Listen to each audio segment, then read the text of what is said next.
찬양으로 함께 영광 올려드렸습니다. 오늘 벌써 6월 둘째 주, 날씨가 많이 무덥습니다. 오늘 이 무더운 가운데 이 무더위를 뚫고 주님 전에 나온 우리 모든 성도님들 한 분 한 분께 성령의 은혜가 임하시길 간절히 축원합니다. 저희가 성령에 관해서 우리 5주간 말씀을 나눴습니다. 오늘 마지막인데요. 우리 성령이 일하시는 교회라는 제목으로 함께 말씀을 나누고자 합니다. 우리가 늘 주의 일을 하면서 우리는 늘 그런 고백을 합니다. 내가 열심히 일했어. 내가 얼마나 힘들게 일했는지 알아 하면서 돌아보면요, 우리가 내가 일한 거에 대한 소문을 낼 때가 많이 있습니다. 그런데 정작 우리가 주의 일을 하면서 우리가 성령의 타이틀만 가지고 형식적으로 일할 때가 더 많이 있습니다. 늘 성령 충만하다라는 것을 2부에서 늘 습관적으로 우리가 말을 하고 고백을 하지만 정작 우리가 성령 충만함을 위해서 얼마나 힘쓰고 애쓰는지 우리는 한번 돌아보셔야 됩니다.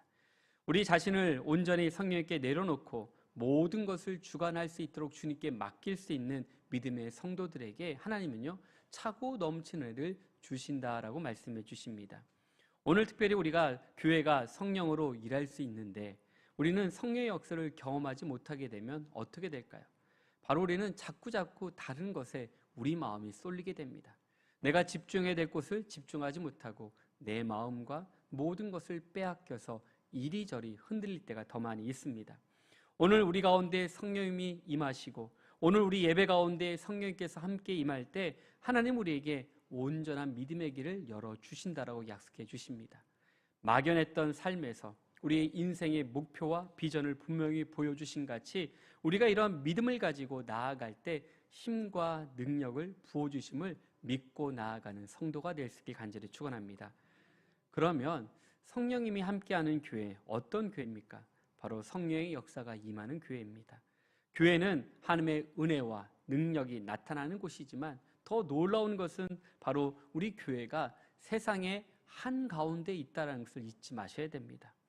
그래서 우리가 어떻게 우리의 교회가 이 믿음의 역할을 감당할 수 있는지 또 능력을 나타낼 수 있는지를 우리는 분명히 아셔야 됩니다. 마이클 리스터가 지은 책이 있습니다. 편안함의 습격이라는 책을 보니까요, 이 편안함과 습격이라는 단어가 참 눈에 들어왔습니다. 이 책을 보면 편함이 왜 우리에게 문제가 되는지를 잘 설명해 주고 있습니다. 우리가 보면 너무 편해서 병이 들어요. 왜 병이 들까요? 예전에 했던 것을 잘 안 해요. 좀 귀찮아졌어요. 그러다 보니까 우리는요, 갈수록 우리의 몸들이 비대해져 가고 우리의 몸들이 약해져 가고 우리의 몸들이 병들어가는 걸 보게 됩니다. 거기서 많은 얘기가 있는데 딱 두 가지만 보면서 그런 생각을 했습니다. 기후 통제 덫에 빠져 있다고 얘기를 합니다. 우리는 요즘 실내 온도는 늘 보면 23도, 24도 합니다. 여름에도 이 정도 온도를 맞추고요. 겨울에도 이 정도 온도를 맞춥니다. 그래서 어떻습니까? 어딜 가도요, 우리는요, 옷이 필요가 없어요. 여름에 덥다고 우리는 반팔을 입는 게 아니라 덥다고 가디건을 입어요. 왜? 너무 추워서. 또 겨울에는 어떻습니까? 너무 더워서 잠바를 안 입어요. 왜? 들어가는 곳보다 더우니까.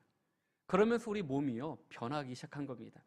예전에는 추위와 더위를 견디면서 칼로리를 소모했고 또免疫力을 키우는데 갈색 지방의 기능이 더욱더 활발하게 우리가 내 안에서 일어났는데 요즘은요, 그게 다 갈수록 태화된다고 얘기를 합니다. 그러면서 비만과 대사질환이 급등하고 있다라고.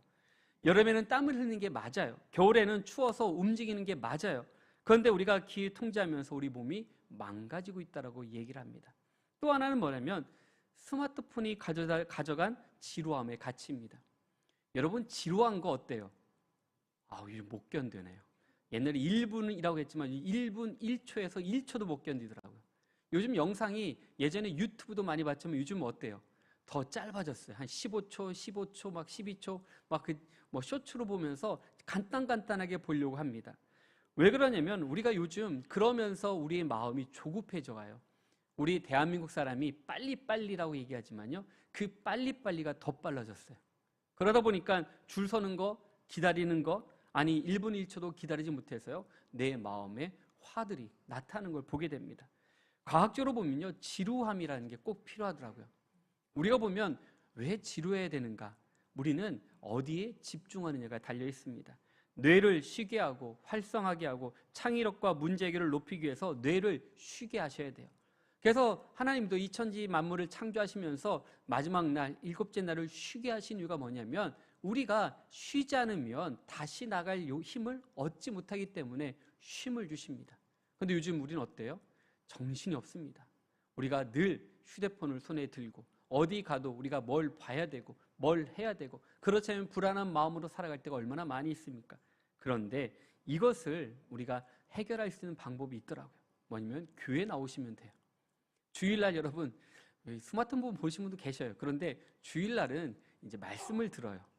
왜냐하면 말씀으로 우리네를 좀 쉬게 하셔야 돼요. 정말로 자극적인 영상들이 아니라 말씀을 묵상하고 말씀을 읽고 말씀을 암송하면서 우리의 눈에 자극이 아니라 하나님의 말씀 가운데 우리 뇌를 쉬게 할 때 영적으로 육적으로 우리를 채워주시는 은혜가 우리 가운데 넘쳐나는 것을 경험할 수가 있습니다. 근데 우리가 왜 자꾸 능력을 잃어갈까? 보면 너무 편하기 때문에 그래요. 편안하면 더 많이 할 것 같은데 편안하면 더 안 합니다. 우리가 코로나 때 우리가 한 가지 느끼는 게 무엇입니까? 코로나 때 우리가요 교회마다 영상을 시작했어요. 원래는 교회마다 영상을 안 해요. 왜? 라이브 방송을 할 수가 없습니다. 그런데 이제 코로나 때문에 어쩔 수 없이 열었던 이 유튜브 이제 라이브 방송이요 교회마다 다 해요. 그러니까 우리 성도님들이 마음이 약간 여유로워졌어요. 오늘 바빠서 못 가네? 그러면 유튜브로 봐요. 그리고 나서 목사님 저 유튜브로 잘 봤습니다 라고 얘기를 해요. 아니 사정 있는 분들은 어쩔 수 없어요. 그런데 보면 아이고 늦었네 하면서 그냥 뭘 가 그러면서 편하게 집에서 영상으로 예배 드릴 때도 있습니다.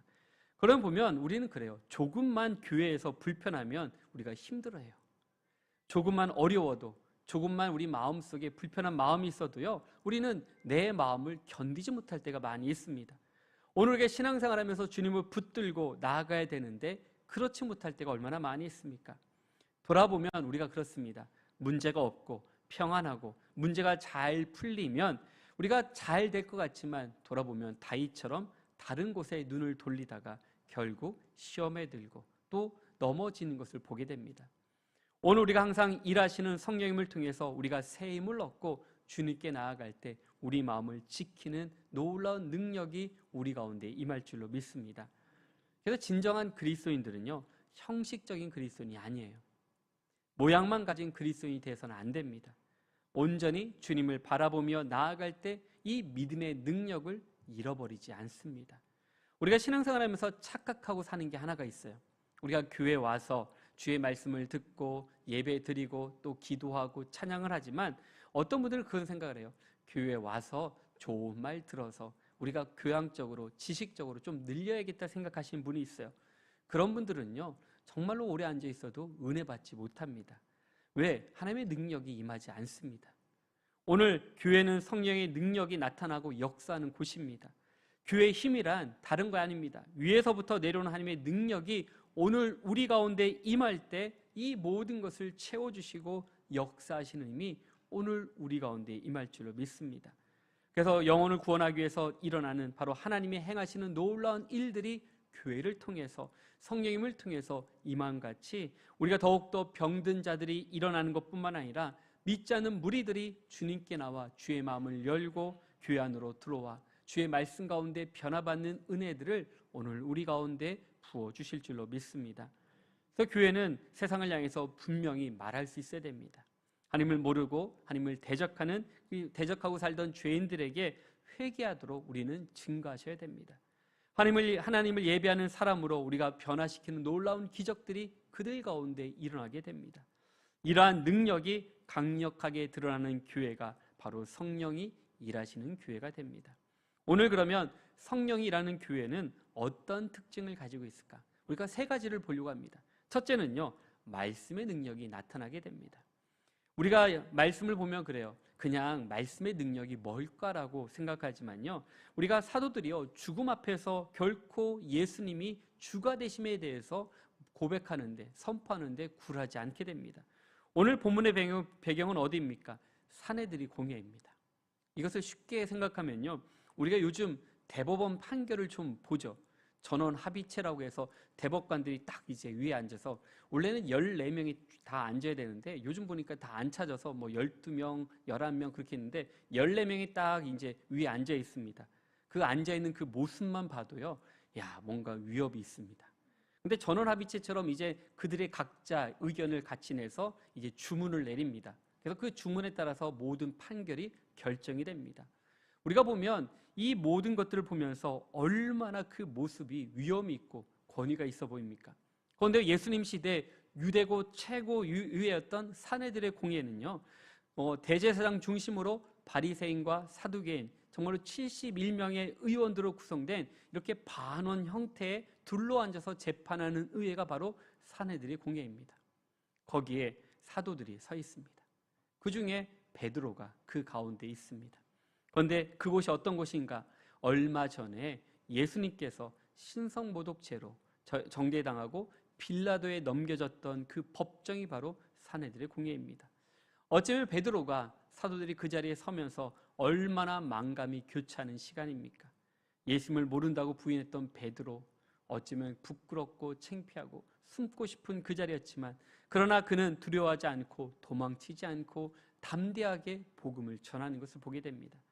그는 성령 충만을 받고 나서 눈앞에 보이는 사내들의 공예, 의원들의 위협 속에서도 당당하게 고백을 합니다. 뭐라고 합니까? 베드로가 성령에 충만해지니 말씀을 증거하는데 두렵지가 않습니다. 그들 앞에 서 있는데도 그는 떨지 않습니다. 어쩌면 우리 마음속에 여러 가지 트라우마로 겁을 내고 도망칠 수 있지만 그러하지 않습니다. 언제든지 바로 그들 앞에서 예수 그리스도가 십자가에 달려 돌아가셨지만 부활하시고 우리의 생명을 살리셨음을 고백하는 베드로의 그 고백이 얼마나 담대한지를 볼 수 있습니다. 사도들이 백성들에게 예수 안에 죽은 자의 부활에 대해서 증거했을 때 정말로 그들은 그것이 싫어서 그들을 붙잡아서 심판하려고 했지만 그들에게 뭐라고 했습니까? 베드로는요, 오늘 얼마나 놀라운 일이 일어났는지 사도행전 4장 4절에 보면 이렇게 말씀합니다. 말씀은 들을 사람 중에 믿는 자가 많으니 남자의 수가 약 5천이나 되었다라고 말씀해 주십니다. 이 말씀을 들었는데 사도 바울의 이 베드로의 소식을 듣고 나서 말씀을 들은 사람 중에 믿는 자, 그 중에 남자만 5천 명이 되는 놀라운 역사가 이루어졌다라고 표현하고 있습니다. 비록 붙잡힐 줄 알고 그들이 그 사늘의 공에 잡혀갈 걸 알지만 그들은 성령의 능력을 받고 나니 성령의 일하심으로 복음을 전하는데 두렵지 않고 증거하는 증인된 삶을 사는 걸 보게 됩니다. 이후로 말씀의 역사가 점점점 널리 퍼져가는 것을 보게 됩니다. 우리 사도행전 6장 7절인데 우리 한번 6장 7절 말씀 한번 다 같이 보겠습니다. 하나님의 말씀이 점점 왕성하여 예루살렘에 있는 제자의 수가 더 심히 많아지고 허다한 제사장의 무리도 이 도에 복종하니라. 아멘. 오늘 말씀해 보면 이제 4장과 6장의 차이가 4장에서 이 말씀이 증거되어지는 것뿐만 아니라 6장에서는요, 그 말씀의 능력이 한 번 더 퍼져나가게 됩니다. 하나님의 말씀이 널리 퍼져가게 되고 예루살렘의 성도들이 부쩍 늘어나는 것뿐만 아니라 수많은 제사장들도 예수 믿는 자가 많이 늘어났다라고 말씀하고 있습니다. 그 시작이 바로 베드로가 담대하게 복음을 전했기 때문에 가능합니다. 지금 그가 서 있는 곳, 예수님이 서 있던 그곳이었습니다. 두려워했다라면 아무 일도 일어나지 않습니다. 하나님의 말씀의 능력이 나타나지 않습니다. 그러나 성령 충만함으로 그는 담대하게 그 복음을 전했을 때 그 삶의 자리가 은혜의 자리로 바꿔주셨고 하나님의 말씀이 점점점 널리 퍼져가는 놀라운 역사가 그 가운데 임하는 것을 보게 됩니다. 교회에서 이 말씀의 능력을 경험하면 우리의 모든 삶의 영역에서 동일하게 이러한 은혜와 축복이 임하는 것을 볼 수 있습니다. 오늘 우리도 베드로와 같은 능력을 얻을 수 있습니다. 나랑 상관없어. 뭔 내가 그런 일을 할 수 있어? 아니더라고요. 누구든지 이런 은혜를 부어주십니다.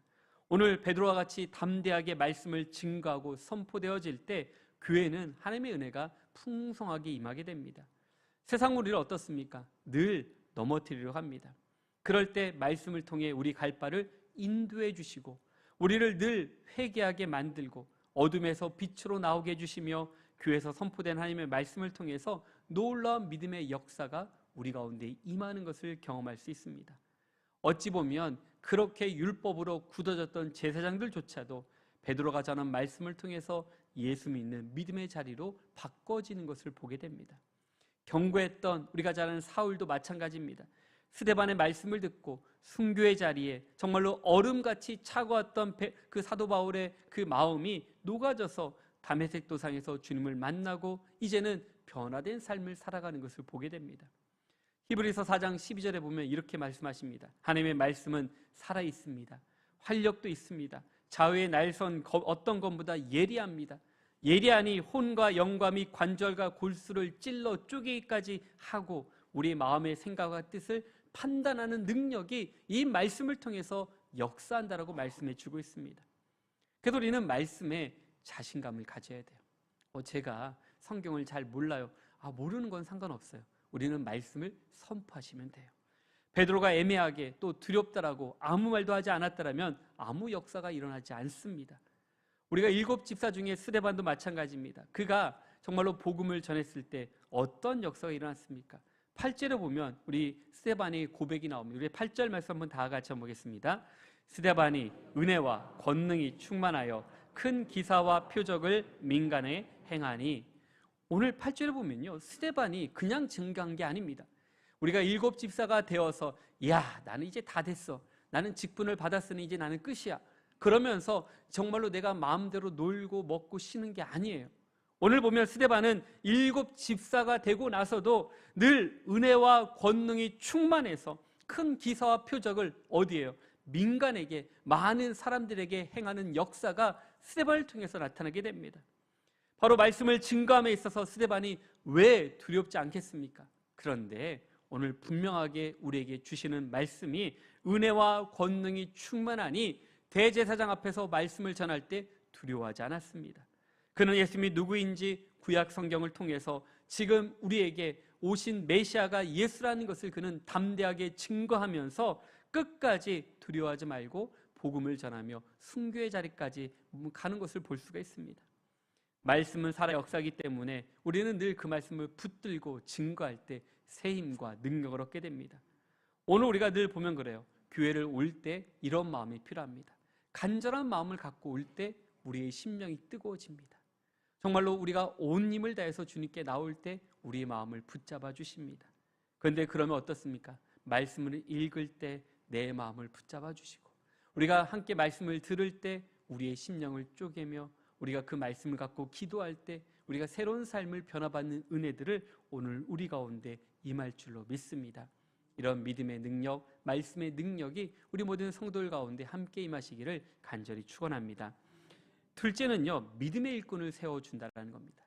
오늘 우리가 성령이 일하시는 교회를 보면요, 믿음의 일꾼을 꼭 세워줘요. 이번에 피택에 대해서 우리가 훈련받는 우리 피택자들과 함께 책을 함께 나누는데요, 이번에는 책을 좀 많이 봤어요. 우리 장로님은 교회를 웃게 하는 섬기는 장로라는 책이에요. 그러니까 참 힘들더라고요. 왜냐하면 교회를 웃게 해야 되고 또 섬겨야도 되고, 근데 그분이 장로예요. 또 집사는요, 교회를 세우는 일하는 집사예요. 교회도 세워야 되고 일도 해야 되는 집사. 또 권사는요, 교인을 양육하는 행복한 권사예요. 권사님들이 행복하지 않으면 교회 생활 잘하는 게 아니에요. 행복하셔야 돼요. 오늘 보면 여기서 중요한 것은요, 우리 직분이 어떤지 교회 역할에 대해서 먼저 말씀을 다 해줍니다. 그래서 직분의 역할도 중요한데 여기서 제목에 나타나는 것처럼요, 그 직분이 교회에서 그들을 웃게 하고 교회를 세우고 교인을 양육하는 데 초점을 맞추는 것뿐만 아니라 그들이 섬기는 장로가 되고 일하는 집사가 되고 행복한 권사가 되라고 말합니다. 근데 이 모든 것을 이루기 위해서 필요한 게 뭘까요? 바로 우리가 탁월한 영성을 가지지 못하면 이 모든 것을 감당할 수 없고 수용할 수 없다고 말합니다. 그래서 우리가 거룩한 성품을 회복할 때 비로소 시들시들했던 우리의 마음이 더욱더 윤기가 나고 빛이 나며 많은 사람들에게 그리스도의 향기를 나타낼 힘과 은혜를 주신다라고 말씀하고 있습니다. 오늘 우리가 성령이 일하시는 교회는 이러한 믿음의 일꾼들을 세워서 정말로 이들이 능력 있는 성도로 바꿔주신다라고 우리에게 약속해 주십니다. 그래서 예수님도 우리에게 분명히 말씀하십니다. 우리 예수님은요, 우리에게 뭐라고 했냐면 볼지어다 내가 내 아버지께 약속하신 것을 너에게 보여주는데 그것이 무엇입니까? 바로 위로부터 능력이 입혀질 때까지 이 성에 머물라고 말씀해 주십니다. 오늘 우리가 하나님의 말씀을 듣는 걸로 끝나는 것이 아니라 우리가 주의 말씀 가운데 임하고 이 성에 머무는 것이 중요합니다. 마지막으로 제자들과 우리에게 바라는 건 능력을 받기를 원한다라는 겁니다. 능력 있는 제자, 능력 있는 성도, 능력 있는 일꾼이 되기를 원하십니다. 능력은 내가 원한다라고 내가 할 수 있는 것이 아닙니다. 너희는 위로부터 능력으로 입혀질 때까지 이 성에 머물라고 말씀하셨던 주님의 그 말씀처럼 성령의 권능은요, 우리의 노력이 아니라 하나님께서 주시는 놀라운 능력이고 선물임을 말씀해 주십니다. 갑옷을 입지 않는 군인은요, 전쟁터에 나갈 수가 없습니다. 무기를 챙기지 않는 군인은요, 전쟁에서 이길 수가 없습니다. 우리 믿음의 성도들은 바로 성령의 갑옷을 입고 나가야 됩니다. 그래야지 우리는 세상을 이길 수가 있습니다. 하늘에 주어진 은혜의 선물을 우리는 늘 보면 값없이 받았기 때문에 값이 없다고 생각합니다. 얼마나 귀하고 얼마나 큰 축복인지를 모르고 우리는 그냥 지나쳐버릴 때가 얼마나 많이 있습니까? 오늘 베드로가 사내들의 공회에서 말씀을 증거한 후에 제자의 수가 늘어나는 것처럼 7 집사를 세우고 구제와 말씀에 온 힘을 다해서 주의 일을 감당하고 예수님을 위한 순교자들이 늘었지만 그들은요, 담대하게 복음을 증거하는 것을 두려워하지 않았습니다. 성령의 능력이 우리와 함께 할 때 비로소 우리는 믿음의 사람, 성령의 사람으로 바꿔주십니다. 오늘 우리를 믿음의 일꾼으로 불러주신 같이 바로 주님은요, 우리가 함께 이 일을 동역하기를, 함께 일하기를 원하신다라고 말씀해 주십니다. 그래서 교회를 유익하게 하고 가정을 온전히 세우며 복음을 증가하는 이 모든 사명을 감당하는 것이 바로 우리들의 사명이라고 말씀해 주십니다. 오늘 우리는 얼마나 하나님을 바라보며 기도하고 있습니까? 우리가 성령의 힘을 떠나서는 우리는 아무것도 할 수가 없습니다. 성령 충만함, 이 은혜들을 경험하지 못하면 우리는 하나님의 교회를 잘 섬길 수가 없습니다. 바로 성령 충만케 하시는 은혜 없이는 교회 안에서 바른 일꾼이 될 수가 없습니다. 성령 충만함 없이는 우리 성도와 개인과 가정은 온전히 세워질 수가 없습니다. 그래서 오늘 이 성령의 능력이 회복될 때 우리의 직분이 하나님의 놀라운 은혜 가운데 찬란한 빛을 비칠 수가 있습니다. 오늘 우리가 어떻게 될까요? 늘 새벽을 깨우고 기도하며 말씀을 붙들고 주님 앞에 나올 때 이런 믿음의 역사가 오늘 우리 가운데 임할 줄로 믿습니다. 그래서 우리 모든 직분자뿐만 아니라 우리 모든 성도들이 우리의 믿음의 열정을 회복하고 기도의 불을 다시 붙여서 어느 누구도 넘어뜨릴 수 없는 성령 충만한 믿음의 일꾼이 되기를 주의 이름으로 간절히 축원합니다. 마지막 셋째는요, 증인된 삶을 살게 하는 겁니다. 우리가 이 증인이라고 얘기하면 먼저 겁을 먹습니다. 내가 어떻게 증인이 될 수 있어? 내가 어떻게 말씀을 전할 수 있어? 근데 성령이 일하시는 교회를 보면요, 예수 그리스도의 증인으로 가득 차 있는 걸 보게 됩니다. 우리가 전도가 보면 짐이 아니에요. 우리가 보면 늘 예수 전당 불신지옥하면서 복음을 전했던 이 초창기 전도도 있지만요, 우리가 보면 이 전도에는 늘 하나님이 함께 하시는 역사가 있음을 보게 됩니다. 전도가 진정한 사명으로 우리가 어떻게 나타날까요? 우리가 예수 전당 불신지옥해서 전도할 수도 있지만요, 우리 삶 속에 우리를 나타낼 수 있어야 됩니다. 진정한 전도는요, 우리가 내 온 열정과 은사를 다 동원해서 복음을 전하는 것이 바로 전도입니다. 그래서 우리가 전도할 때 우리가 그냥 전도지 돌리는 거 그거 하나로 끝나는 게 아닙니다. 그거 전도해서요 오시는 분 많지 않아요. 근데 100이 하나는 오긴 오지만 그 전도지 하나 돌렸다고 우리가 전도의 끝이 아니에요. 우리는 그들에게 우리의 모습을 보여주셔야 돼요.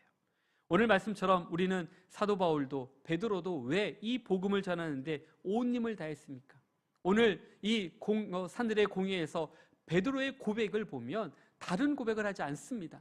너희가 나를 죽이려 하고 너희를 나이가 어떤 심판을 내릴 수 있지만 그는 뭐라고 고백하고 있습니까? 오늘 본문 12절인데 우리 한번 12절 말씀을 우리 한번 다 같이 한번 보겠습니다. 다른 이로서는 구원을 받을 수 없나니 천하 사람 중에 구원을 받을 만한 다른 이름을 우리에게 주신 일이 없습니다 하였더라. 아멘. 오늘 말씀처럼요, 베드로가 어쩌면 이러한 71명의 그 공의의 의원들 앞에서 복음을 전하는데 왜 두렵고 떨리지 않겠습니까?